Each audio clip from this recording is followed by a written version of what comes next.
hard, kind of surreal, talking 50 years. I remember being here for the 40th in a different role, but hard to believe that decade flies by. But just thank you for coming and celebrating with us. Thanks again to our Starlight Orchestra for their opening performance.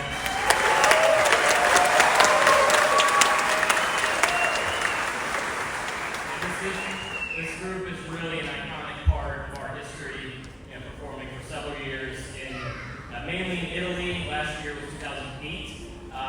But after seeing them again tonight, I'm all for bringing them back. So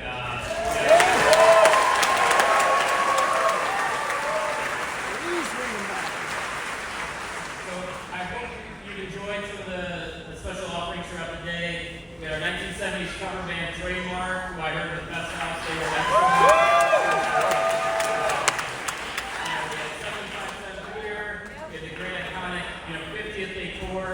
And a special shout out to Brooke. I don't know if she's in here, but she works for our entertainment department. She hand carved that beer stein out in Oktoberfest, and it's incredible. So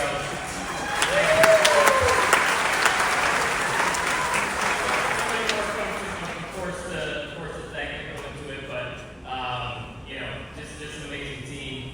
Tonight's presentation will look back at the past 5 decades of park history and share a bit of a glimpse of what's to come later this year as well. With that, let's look at some nostalgia here.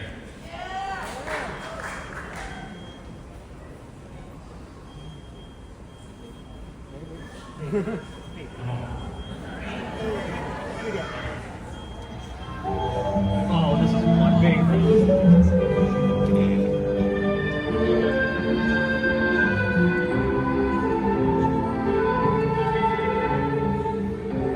About everybody at one time or another dreams of a trip to Europe, but just how many of us can afford it? I'd like to show you what you can do on this side of the Atlantic for less than $7.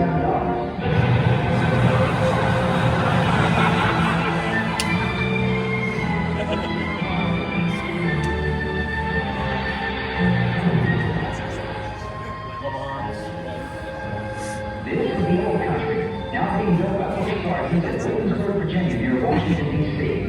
In this book, we'll help you plan a visit this spring. The old country opens. For your free copy, write Busch Gardens, Williamsburg, Virginia. And start planning your journey. The old country on this side of the Atlantic.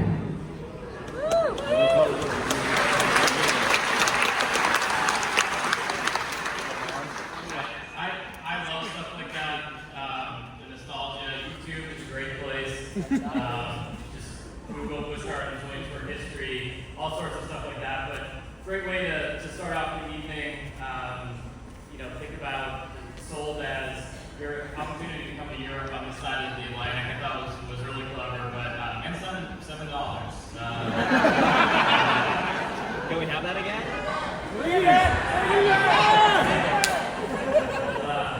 Send that request in. Okay. But we wanted to dive into the park's opening, wanted to share how the park really came to be. Gussie Busch and the Busch family and Winthrop Rockefeller were the ones who originally met. And the reason for that is Winthrop Rockefeller was the chairman of the board at Colonial Williamsburg. So 3,000 acres of land was purchased from Colonial Williamsburg Foundation in 1969 to develop a brewery, Kings Mill, and Busch Gardens. And interestingly enough, as a condition of the sale, Busch Gardens could not use any early American theme, which is how the European theming came to be. The park was officially announced in June of 1973 and construction began. It opened, as the gentleman said there, as the Old Country, designed around villages celebrating the spirit of European villages from which early American settlers came. And during construction, a workman discovered a 200-year-old brass and steel saber that was thought to be owned by a French engineer officer from the Revolutionary period. The Williamsburg theme park, this one's kind of crazy, I always forget, was one of 3 Busch Gardens then to open in the country. So Tampa was 1959, but any of the third one? Los Angeles! California!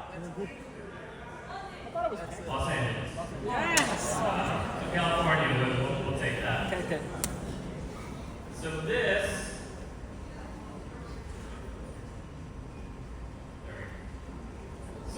is the original park map as we opened back in 1975.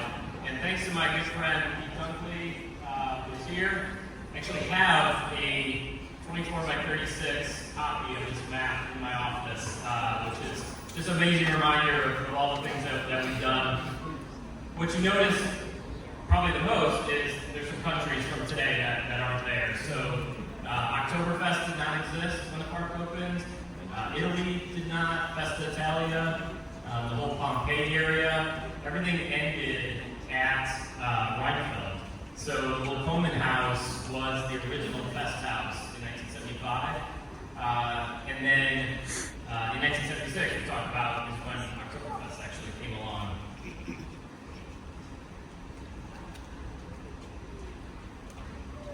So this is a picture of the dedication ceremony opening May 16, 1975.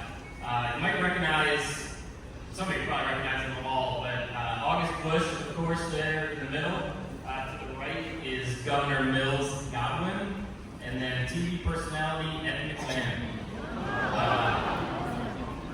Some of you were like, I can't place it. But that's going to be a theme. We have some other celebrity call-outs here in a minute. But more than 6,000 park guests, led by the governor, opened it that day. The governor said the gardens are a monumental achievement measured by any standards. Does anyone in our audience here on opening day, honestly? Yeah.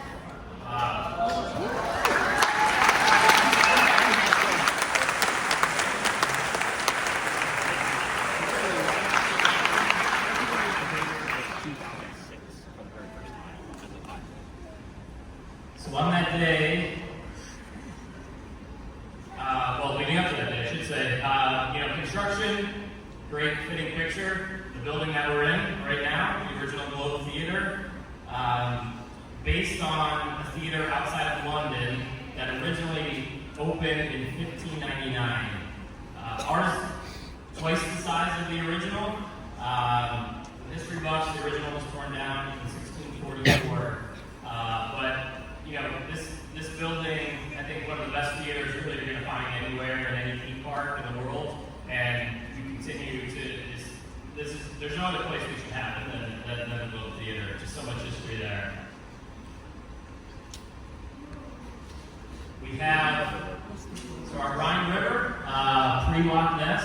So you can see the railroad trestle in the background.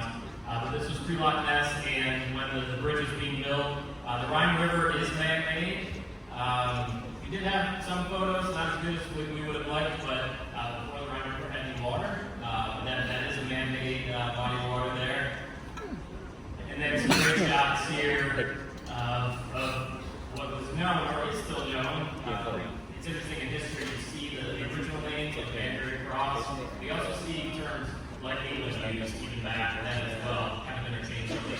This was, you can see the Emporium and then the candy shop as well. It looks very similar in architecture to today. And then construction of the Coleman House, and you can still see the gazebo.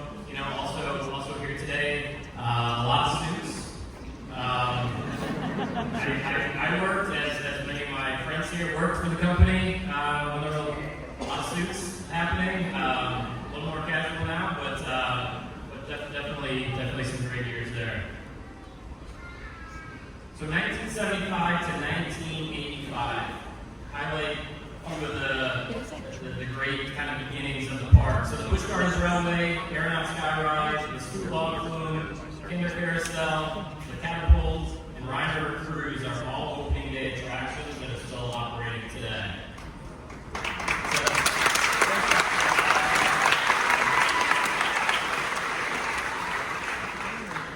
One quick self-indulgent fact: the carousel was manufactured at a place 5 minutes from my childhood home. So that's my history. Shout out to Tom, New York.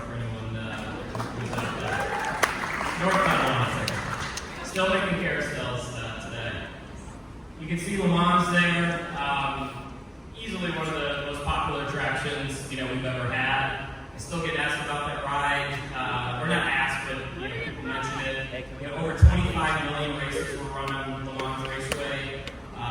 49 recreated antique cars that were modeled after a 1913 Stutz Bearcat and molded fiberglass bodies that were built on steel frames out in California.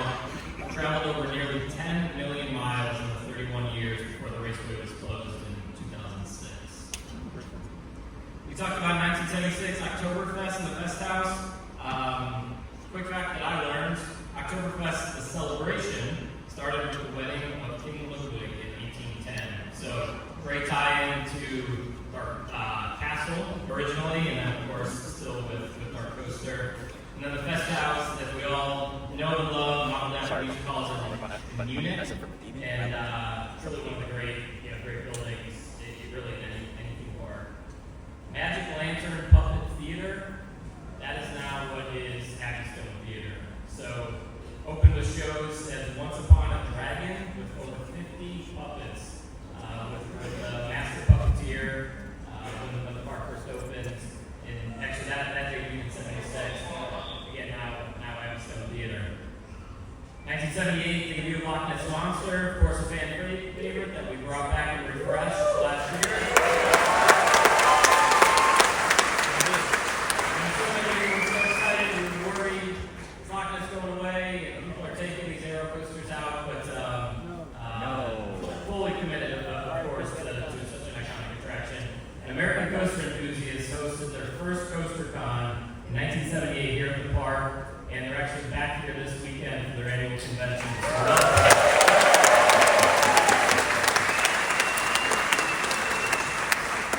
And in 1984, last but not least, we opened the Big Bad Wolf.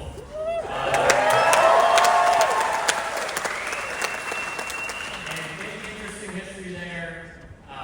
Many of you might know this, maybe not, but Vincent Price was the celebrity on hand to open the grand opening ceremony. Unfortunately, the ride had a malfunction and did not open on a media day, and Vincent Price unfortunately could not ride. So they got in the cars, took a bunch of photos, did photo ops, but unfortunately it took several weeks to get the ride going. So we are, as we open the coaster, so far so good to that. This is a photo from opening day of the Fest House in 1976.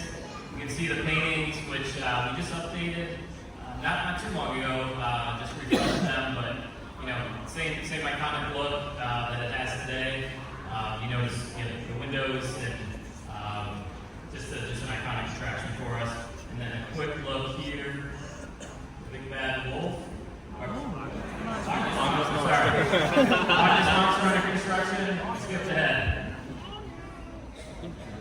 And there's the Big Bad Wolf pre-opening. That iconic turn is still there. To some degree, different iteration, but always a fan favorite. So 1985 to 1995. 1986. Enchanted Laboratory of Nostromo. The magnificent debuted in what is now known as Castle of Sullivan. That's another one that I seem to hear quite a bit, and it was a big hit with the guests. 1987, we expanded with the addition of Festa Italia. So rides such as Gladiator's Gauntlet, Turkish Delight, and Sea Dragon were among the popular attractions. So Sea Dragon and the Epic Gladiator's Gauntlet, obviously not here anymore, replaced trade winds and other rides, but Festa, an amazing addition to the park, and then the 1988 Roman Rapids. Quest Store.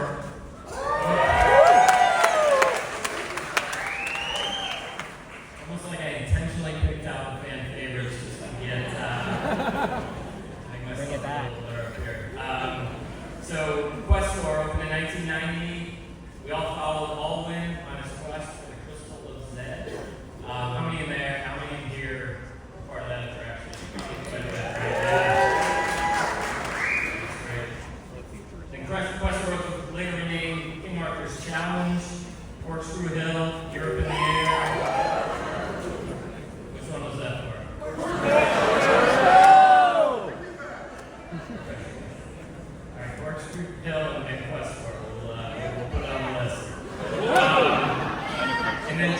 Fire in 1992.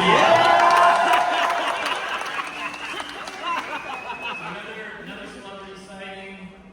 Anybody? Yes. Dana Carvey, dedication ceremony. Yes, sir. Also did not run when he was there. That's a true story. Yeah, you should do one too. And he offered to do stand-up to fill in time. And then arrived to close in 1998 and dismantled a few years later. 1994, Land of the Dragons opened. Great addition. And then this stretch was also marked by great shows. If you remember the Canadian Palladium, which is where the Catapult resides right now. So great shows like Good Time Country, Good Time Jamboree, Distressed in the West, James River Jamboree, but a great live music venue. A couple quick photos here. Roman Rapids, as it existed when it opened. No cover on the bridge. I guess it was cooler back then, maybe. And a great, somewhat undated photo. But we all sat around the office and based on, the tube socks and were able to get within, we think a couple of years, we thought that squarely in the 85 to 95 range here. And then 95 to 2005, to me, when I look back at the history, this is when the park really kind of exploded. Got into Arena coasters. Some busy years. Escape from Pompeii in 95. Wild Izzy, which was eventually sent to Tampa. I know. It's just what could have been. Helping Guys 1997 and the College.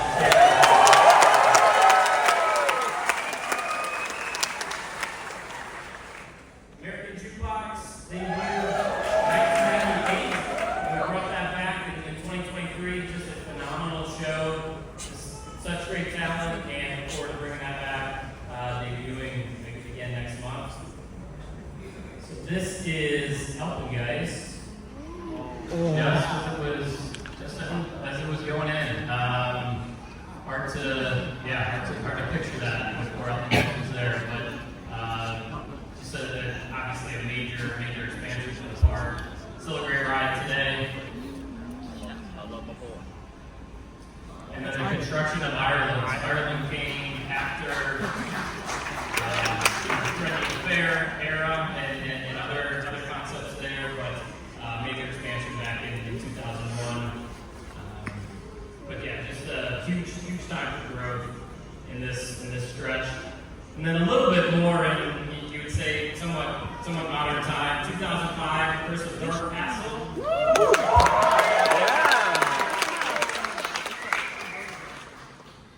And then we added 3 thrill rides during this time. So Griffin, 2007.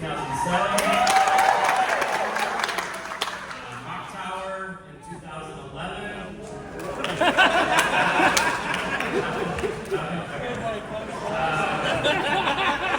Sorry, Ron, but we don't. And then Revolt in 2012.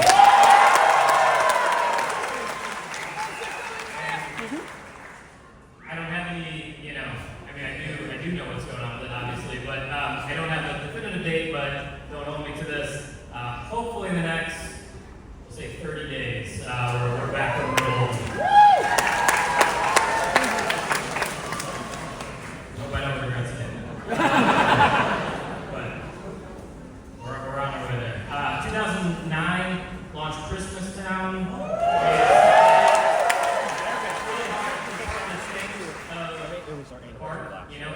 Before Christmas Town. There's some folks in the audience today that we're going to introduce. They remember when the park closed at Halloween, and they didn't go back up to work until February. But close. Now it's, as you know, we've operated every month, and the Christmas Town is a no-brainer addition to the park. And then also opened Sesame Street Forest of Fun in 2009 as well.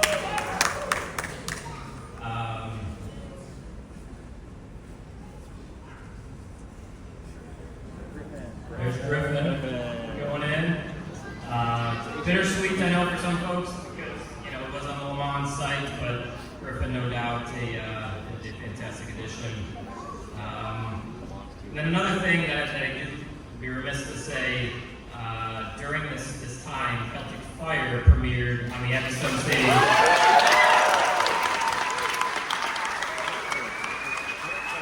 In 2010, and I can say definitively now, it has been voted again the #1 theme park entertainment by USA Today.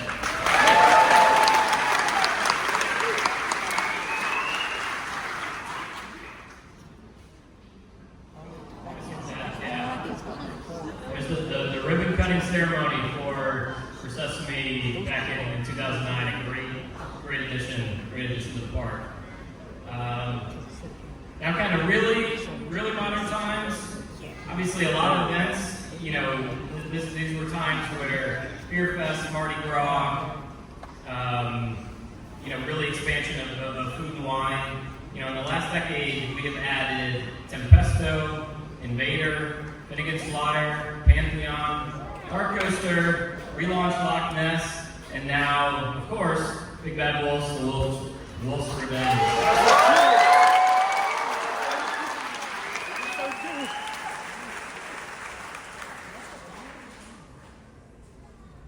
So a little throwback photo here of Invader going in. Just a great ride. It was 46-inch height requirement, filled a little bit of that gap after the Big Bad Wolf had left. But now awesome to see that the new Big Bad Wolf 42 inches again, so it just expands it to a whole new audience. And a quick shot, Finnegan's Flyer going in. This was 2019, and it hasn't all been coasters. For folks who remind me often, it hasn't all been coasters, but darn close. But such an amazing history. Our team is so proud to be, the stewards of this treasured attraction.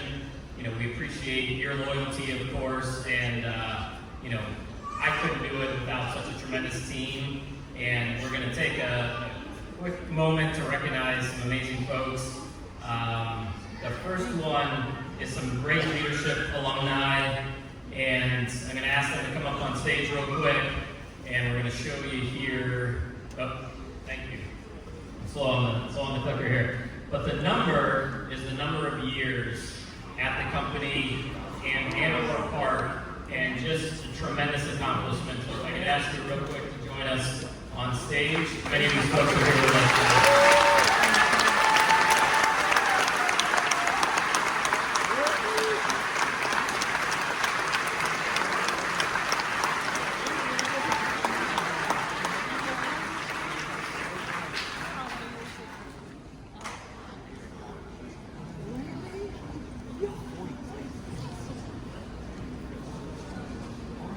Come on up and we'll go right in front here. Take a minute to recognize you. So these are leaders that all the things that you see, it's the only way that's this job.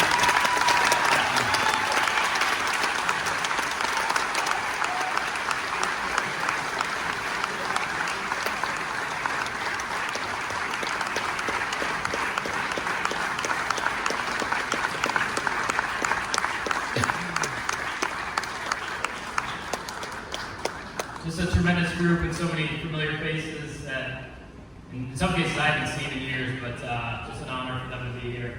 We'll do a quick photo op with everybody here.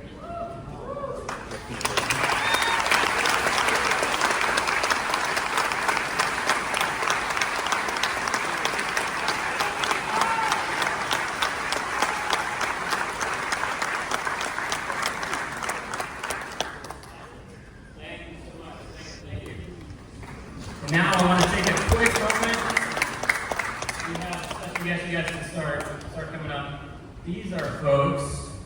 You want to hit the slide? There we go. These are folks who still work here today. That are just tremendous years of service, loyalty and passion. Can't say enough about what a great team it is. Again, allows me and others to do what we do, and yeah, just amazing work. So please come up for a brief get together.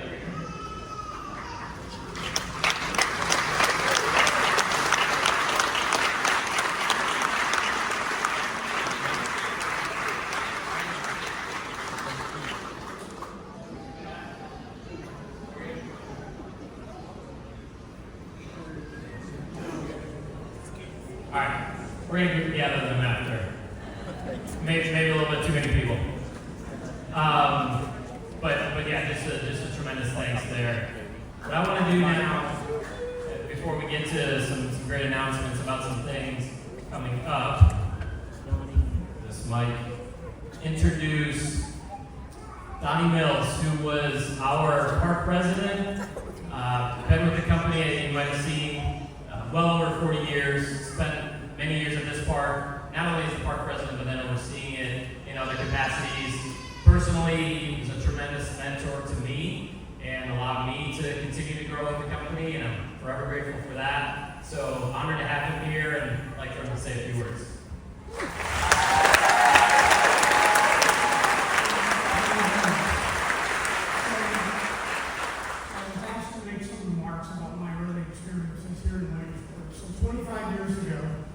Working at SeaWorld San Diego, I got a call that said, "Are you willing to move to Williamsburg?" And I jumped at the opportunity. So I moved across the country, and a year later, I was most fortunate. I became park president.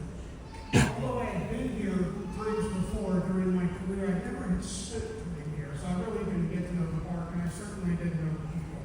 This time, I had a wonderful opportunity. I got to know this park so well. The iconic rides, like the Loch Ness Monster. Many of you know that was the first coaster anywhere with interlocking loops.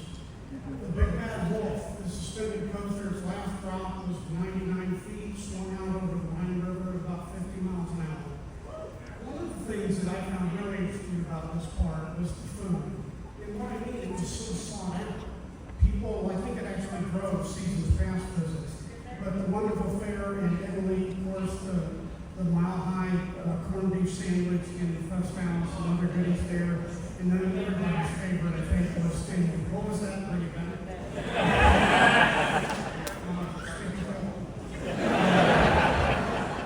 But then everybody's favorite, the chicken ribs and brisket at the smokehouse. And the guy who made all that happen leading the team right here is Franz Katinka.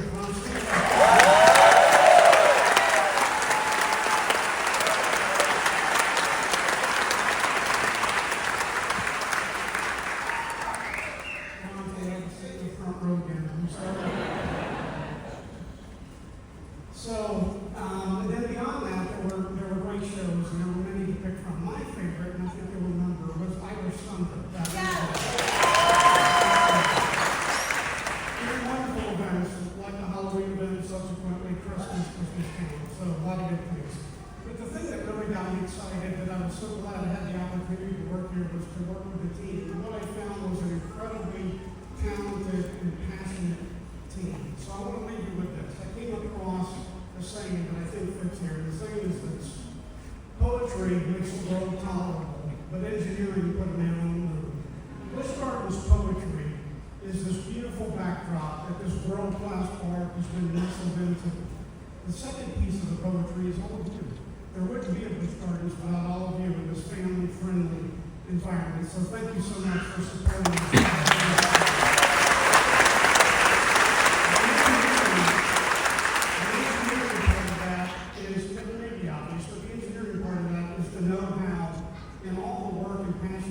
Into developing and identifying new attractions for this park, like you have another one opening next week. So thank you for your support over the years, and thank you very much for being here today.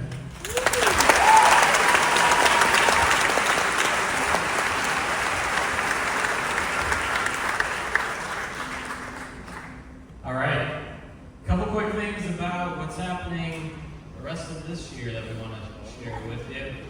So we can officially say that for the 35th straight year, we've been named the world's most beautiful theme park.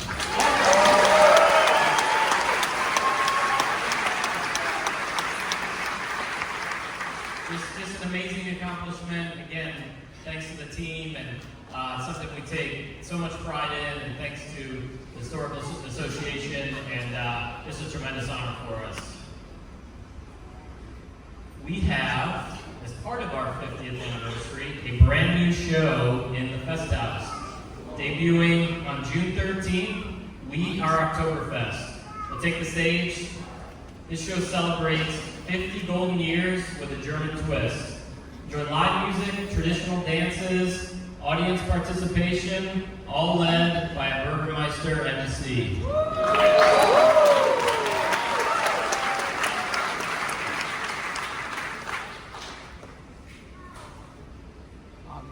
We have, yes, remember early ride time, yes, today, and I'm just triple checking. Okay, so remember ride time in Oktoberfest, including Alpengeist, Dark Coaster, and some other rides. It is scheduled 9:30 to 11, but for Big Bad Wolf, we're looking to have that open by 7 o'clock.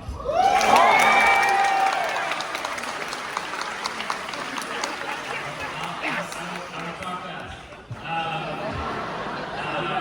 So yes, that is happening. And then continue tomorrow and Sunday from 11 to Park Close. So if you don't get to it tonight, plenty of opportunity all weekend. The weather looks great, so should be a great weekend for it. And then the grand opening ceremony. If by some chance you're not sick of me talking at this point, you can come hear me talk on May 23rd at 10:30 in the morning. We're going to do a great grand opening ceremony, officially open the ride to the public, so hopefully we'll see you out there. And then an all-new event is Coasters After Dark. So, thank you. We get a lot of requests, night rides, and which is definitely a special time. So this date specifically, we hope to do more, but this date specifically is on a full moon, and just a perfect backdrop for rides on the Big Bad Wolf. So look for details for that. Coming on our website, you should see an announcement first thing next week, but Coasters After Dark debuting. It's going to be a great event. And then we can't forget our friends over at Water Country. Grand opening ceremony, also on May 23rd. Be a little bit later, but High Tide Harbor, which is just a fantastic water play area, probably the largest structure really at the park. The addition just looks tremendous, and elements that we just have not had at that park before. It's where H2O UFO was previously, and that is going to debut for members actually starting tomorrow and Sunday. It's going to be almost 90 degrees tomorrow, so might be a great time to check it out. But then grand opening Memorial Day weekend on that Friday, May 23rd. And then one more. We are debuting an all-new event at Water Country USA, also a night event called Aqua Glow. So this is a whole new way to experience the park. The park will actually be open at night for the first time really in its history. Most of the pools and the areas were not designed for night operation, so we've done the work to illuminate the park in the evening, and this is a very successful program for our parks down in Orlando. Again, just a whole new way to experience the park, and this will be debuting later in June, so keep an eye out for Aqua Glow. And then don't forget, end of night tonight, fireworks finale at 9 p.m. We have the beer, we got all the great stuff going on for 50th. We got a gift for you as you head out, but all I want to leave you with is a sincere thank you, for your loyalty, your dedication to the park. That's why we're here. That's why we do what we do, and we appreciate all the feedback, good or bad. That's how we learn. That's how we make things better and hear what you guys want to see. So always love to hear it, and you see me out in the park, say hello, please. And just thank you for being here and have a wonderful evening.